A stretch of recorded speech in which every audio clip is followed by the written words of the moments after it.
Hey guys, it's Christian here today, bringing you a brand new video on this finally lovely sunny Christchurch morning. My heart skips a beat when I see the sunshine, man. It reminds me of home. It reminds me of sunny South Africa. I'm going to tell you so. Oh, this coffee. Oh, that is lovely. That is lovely. First thing on the agenda, as always, I want to say thank you to everyone who took time out of their day last week to watch the video. I believe it was called How to Make Gains When You're 40 Plus. Thank you to everyone who liked the video. Thank you to everyone who commented and contributed to the conversation. I really do appreciate you guys. The feedback was absolutely amazing, and I hope everyone who watched it could take something away from that. So thank you very much. If you didn't watch it, the link to the video would be in the description. Feel free to go check it out. There'll be new videos every week. Straight into this one for this week. Oh man, I should have made this video a year ago. This is going to be completely unscripted, right? This is going to come straight from the heart. This is something that I've been meaning to, I should have made this video 2 years ago. Hindsight's 50-50, but I wish I made this video a long time ago. So as you can read from the description, what do you train for? Why do you train? I'm not exactly sure what I'm going to call it. But this is basically addressing, everyone can take something in this video. I believe you can always learn something from someone else, but this is going to address probably more the mums and dads, right? So, or the teachers. If you're someone who surrounds yourself with the youth, whether you, let's say you have younger sisters or brothers, or your teacher, you know, you surround yourself with younger adolescents, you could, this video will benefit you quite a bit, I believe.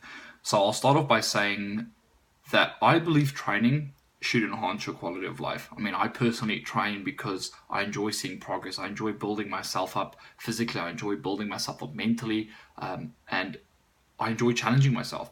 You know, if I walk into the gym in a certain mood and I train and I walk out of the gym, I always feel better. If I walk into the gym in a bad mood, I walk out in a better mood. If I walk into the gym feeling good, I walk out of the gym feeling great.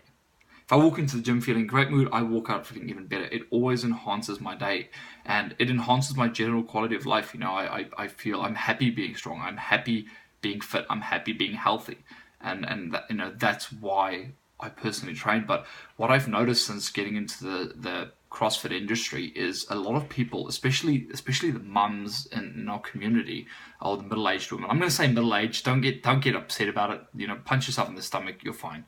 The middle-aged women kind of going into the gym and walking out feeling worse than they did when they walked into the gym. And I never really understood it, and the more and more I kind of delved into it, I started noticing why this happened. I started noticing expectations is the root of this problem.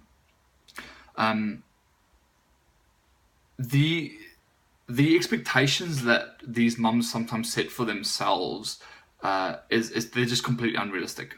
All right, I don't know, they seem to be watching, what's that girl that won the CrossFit, what's her name, Katrine, whatever, that won the CrossFit Games. They see, I don't know, her doing strict muscle ups and snatching 85, and then they come to them, they can't do strict muscle ups and can't snatch 85, and then they walk out feeling, you know, worse than they did. They feel like they failed, they feel miserable, and it just absolutely, it blows my mind that people would actually think this, because I would love to know what your expectations are. I would love to know what you thought you were going to do. I mean,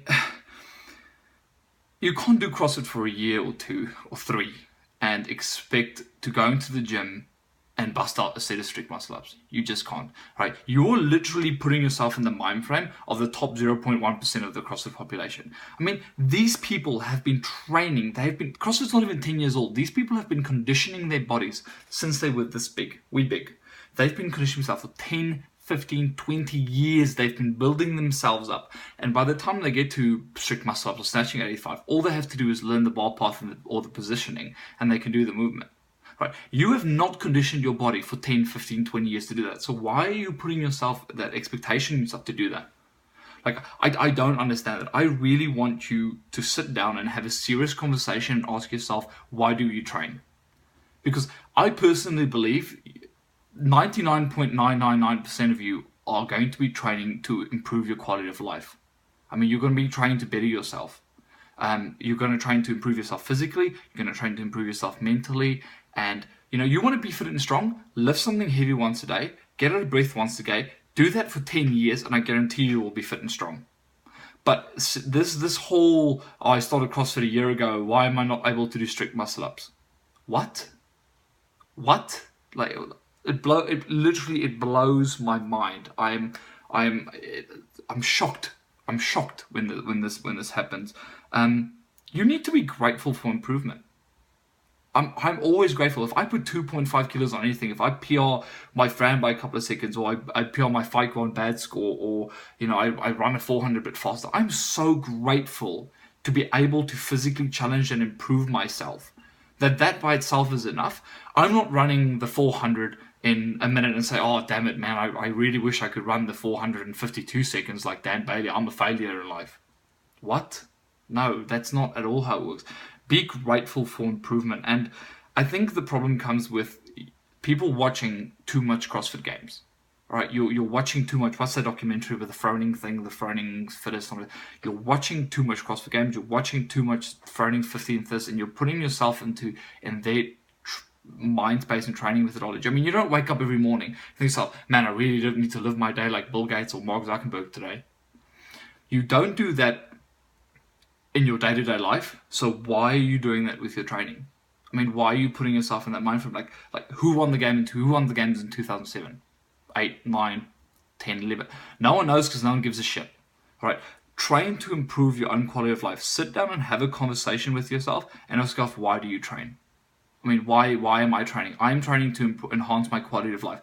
Me not being able to do strict muscle ups or snatch 100 it's not detrimental to my quality of life. All right, I'm not going to lose a limb because I can't snatch 100 or do strict muscle ups. Right, that's the reality of the matter. I'm not saying don't set goals. I'm saying set realistic goals. Right, be realistic about what you're trying to achieve, mums. Because, I mean, the long story short, I mean, you want to lift something heavy, get out of breath, high five someone, go home. If you really don't know what you're training or why you're training for, do it for the people who look up to you. I'll tell you a story. When I was 12, my mom started getting into the whole exercise thing, all right?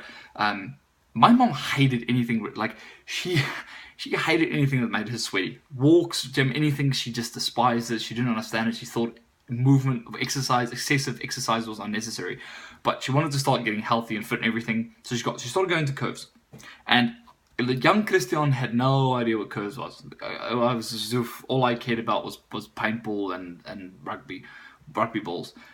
But what I did notice was my mom went 3 times a week. She went Mondays, Wednesdays, and Fridays. It's every single day my mom came home, she was always in a better mood than when she left the house.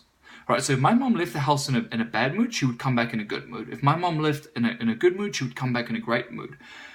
It started becoming very attractive. I was very intrigued by this. My mum, she radiated when she radiated confidence. All right, she started changing physically, so that confidence started showing off. Confidence is attractive. All right, success is attractive. I begged my mom. I was like, what is this? What is this thing my mom is doing? Like, I want to do that. Like, what is she doing that when she comes home, she's so happy? Like, what is she doing? And I keep begging Mom, I want to go to curves with you. Mom, I want to go to curves with you. And my mom kind of played it off for a while, but I think I was begging her like 3 times a week. Mom, I want to go to curves with you. I'm all ready to go. My mom kind of broke the news to me on it. She was like, oh no, Christian, curves is actually a female-only gym. I was like, nah, that's all good, Mom. I'll still come with you. I'll still come with you.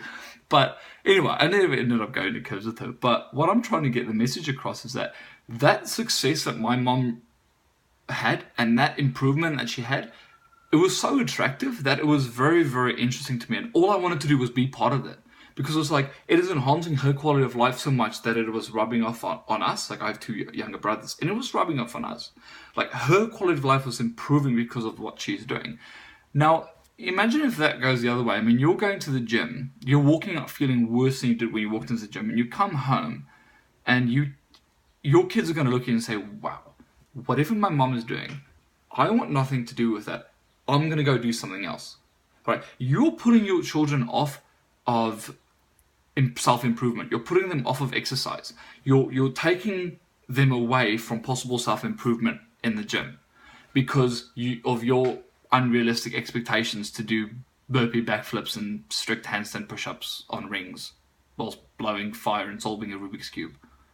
Like, if you don't know what you're trained for, at least do it for the people that look up to you. It's as simple as that. I mean, kids will look up will look up to you, and they'll pick up on that energy. If you're coming home from the gym every single day, pissed off and sad and unhappy, why would they want to get into that? I mean, why would they want to put them? People don't want to be unhappy. If your kids are seeing you coming home unhappy, they're not going to want to get into that. That's the ugly truth. So if you don't want to do it, at least do it. At least do it for the people who look up to you. Set realistic expectations. Right? Go in, have fun. You're not getting paid to train. You're paying to train. Go in, have fun, lift something heavy, get out of breath, high five someone, go home. Alright, it's just stop with this unrealistic, oh, this feels heavy, I can't do this, No, you're fine. Be grateful you have 2 legs, you're able to do that. There's a lot of people who aren't even able to that. I mean, set a good example. You're not only negatively affecting yourself with that mind frame, but you're affecting the class environment, and you're bringing it home, and you're infecting the vibe. The kids are looking at that and they're saying, I want nothing to do with that. That's not my thing. Mum's unhappy. I'm not going to do it. And you're taking that away from them. All right, I know this is a bit more of a serious video, but I needed to get it out there.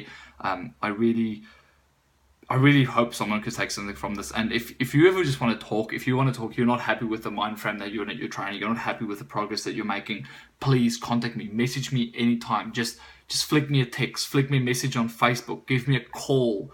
I will be more than willing to help you as to the best of my abilities. I mean, if I can't do it, I think if Kip shares the same mind frame as I do, we can put our heads together and help out as much as we can. But please, guys, set goals, but set realistic goals. Have expectations, but realistic expectations. Okay? That's it for today, guys. Stay safe, stay humble. Don't take life too seriously. Do some squats, because setting unrealistic expectations, it's not a game, guys. Don't do it. Have a good day. Cheers.